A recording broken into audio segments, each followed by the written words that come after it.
Welcome to this explainer. Have you ever just stopped right in the middle of a grocery store aisle, maybe looked at a piece of fruit or a cut of meat, and wondered about the massive invisible machinery that literally brought it right to your hands? Well, today, we're going to enthusiastically unpack the totally fascinating, unseen mechanics of the global agricultural food trade. We're talking about a continuous, worldwide balancing act of resources. It's a system that moves millions of tons of food across borders every single day, and honestly, it's pretty mind-blowing once you look at it. Okay, let's dive right into this. Here's a quick look at our agenda for the journey ahead. We're going to cover 1. The global food trade, 2. Malaysia's massive food appetite, 3. Securing the food supply, 4. 4 steps to import, and finally, 5. The ADA marketing model. Let's kick things off with Section 1, the global food trade. So, to really understand why nations move so much food across borders in the first place, we have to look at 2 core concepts: importing and exporting. Simply put, food import is the international trade process of bringing food products into a country from another region to meet local demand. Exporting, on the flip side, refers to selling and shipping your locally produced food outward to other international markets. But, this isn't just about moving boxes from point A to point B. It's a massive, continuous global balancing act. And this brilliantly illustrates the diverse motivations at play here. It's actually really fascinating. On one hand, importing is often fundamentally about survival. Countries import when they literally can't produce enough domestically, maybe they need to compensate for seasonal crop variations, or they have to meet special dietary needs of their population. It's about filling critical gaps. But on the other side, exporting is driven heavily by economics and strategy. Countries export to utilize surplus production, leverage a competitive advantage, like advanced farming techniques, and earn crucial foreign exchange to boost their own economies. Basically, it's a giant global puzzle of supply and demand. All right, moving right along to Section 2, Malaysia's massive food appetite. Let's pivot to a real-world case study. We're going to look at a highly developed Southeast Asian nation with a seriously massive food appetite, Malaysia. Just look at that number, $14 billion. That is Malaysia's massive annual food import figure. Despite its robust development, the country is almost entirely dependent on foreign markets to stock its shelves with certain staples. We're talking critical sectors like meat, dairy, and cocoa. To put it into perspective, if the global supply chain has even a tiny hiccup, Malaysia's grocery store shelves are going to feel it almost immediately. Now, what's really interesting about this slide is the sheer scale of dependency in specific sectors. It's actually staggering. Malaysia imports roughly 80% of its beef. And look at where it's coming from. 77% is supplied by India, mainly because they offer beef at a much lower price point than local options. Meanwhile, 14% comes from Australia and 5% from New Zealand. Basically, Oceania is heavily relied upon as a major source for high-quality halal-certified meats. The domestic supply there just absolutely can't keep up with how much the population consumes. And then there's the irony of seafood. Malaysia is quite literally surrounded by the sea. It's got incredible ocean access.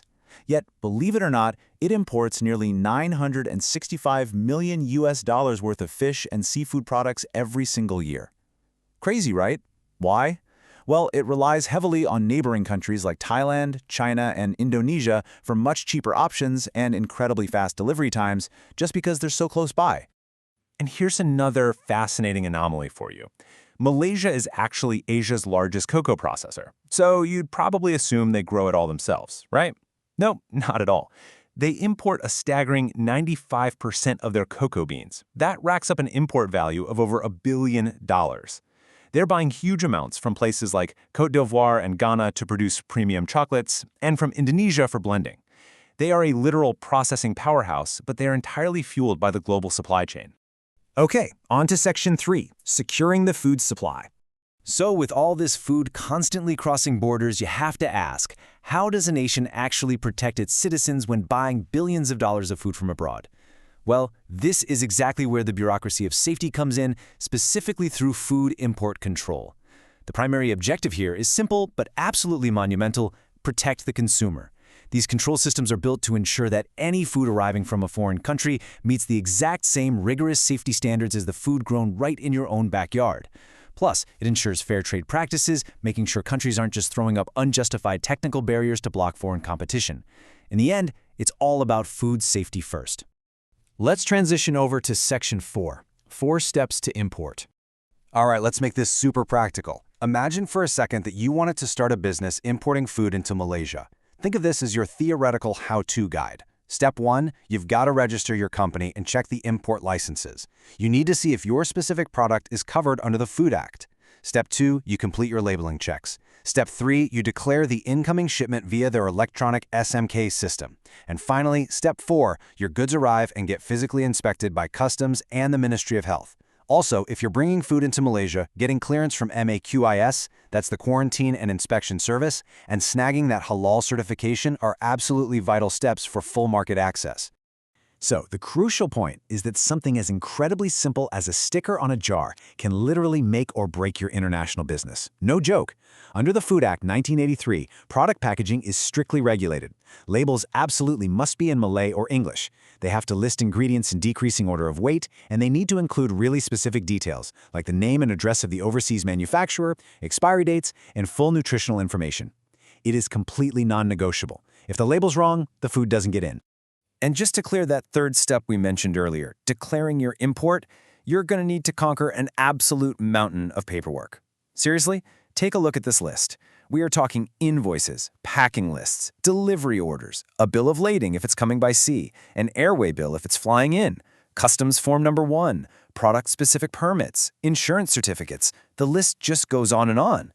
But this meticulous documentation is the very lifeblood of global logistics. Without it, the whole system freezes and the food simply doesn't move. Which brings us to our final section, Section 5, the ADA marketing model.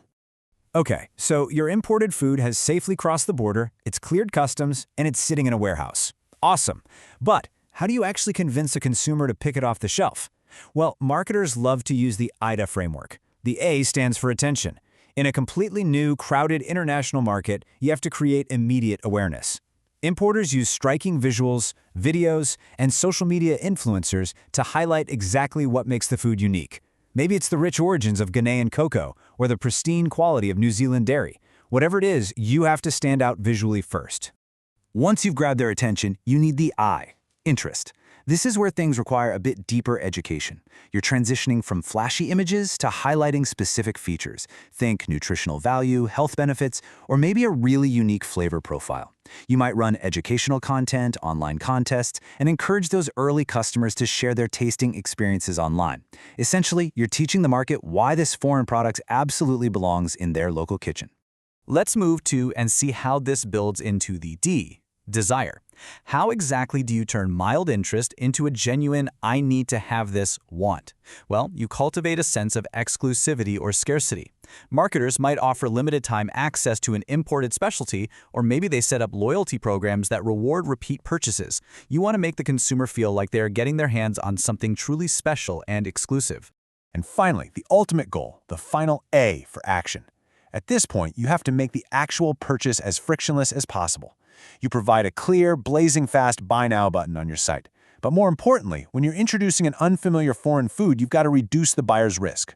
Offering things like free samples, free shipping for first-time buyers, or a rock-solid money-back guarantee, that is the ultimate key to closing an international sale. Well, that brings us to the end of our journey for this explainer. We've seen how $14 billion worth of food flows into just one country. We've navigated the incredibly strict safety borders and explored how it's all marketed directly to you, the end consumer. It's an absolute modern marvel of logistics and marketing. But I want to leave you with this final, thought-provoking question. Does relying on a deeply interconnected global food trade make our local grocery store shelves more resilient, giving us endless choices year-round? Or does it make us dangerously vulnerable to disruption? Really think about that the next time you pick up a piece of imported fruit. Thanks so much for joining us on this explainer, and keep questioning the world around you.